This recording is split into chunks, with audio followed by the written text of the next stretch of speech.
警界高层大地震，高雄市警察局长陈家清调升警政署长，现任警政署长陈国恩接任国安局副局长，台北市警察局长邱风光调任警政署副署长，台中市警察局长陈家昌调任台北市警察局长。内政部长叶俊荣昨晚举行记者会，对于邱风光调职一事表示，市大运维安没处理好是原因之一。高雄市警局长陈家清升任警政署长，创下高雄市警局长直升署长纪录。记者林宝光摄影分享。过去20年来，台北市警察局长除了黄丁灿是从北市警察局长调任副署长，洪胜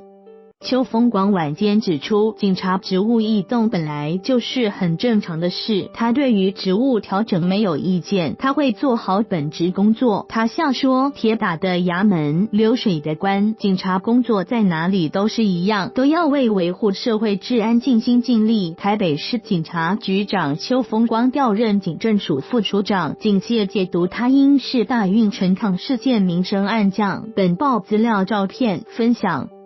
陈国恩昨晚未公开回应，只透过幕僚表示有种感谢长官的肯定与支持，期待在新的工作岗位上全力以赴，不负所托。这次警界高层异动，同时调任北中高三直辖市警察局长，可说相当罕见。叶俊荣昨晚举行记者会说，陈国恩在行事工作与陈抗维安时常事必躬亲，有深刻思考与布局，因此将陈国恩调任国安局副局长，希望他在国安与警政工作上的衔接发挥贡献。警政署长陈国恩即将接任国安局副局长。本报资料照片分享。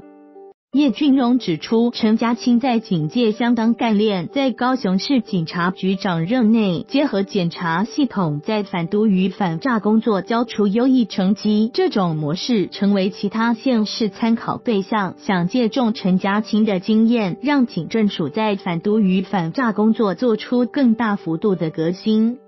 叶俊荣坦诚言，是大运开幕式的疏失导致选手进场出现迟滞，这反映出台北市身为首都必须面对各种陈抗及各种国家安全因此的重视，是大运维安出现的缺失，政府必须正视，因此才会请处事灵活的陈家昌担任北市警察局长。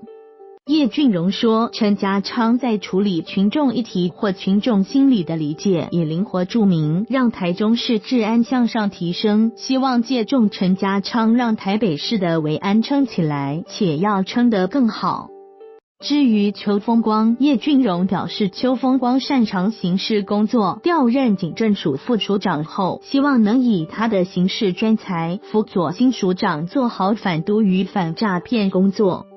其他的调动名单，警专校长何明洲调任高雄市警察局长，警政署副署长魏替坤调任警专校长，警政署主任秘书杨元明升任台中市警察局局长。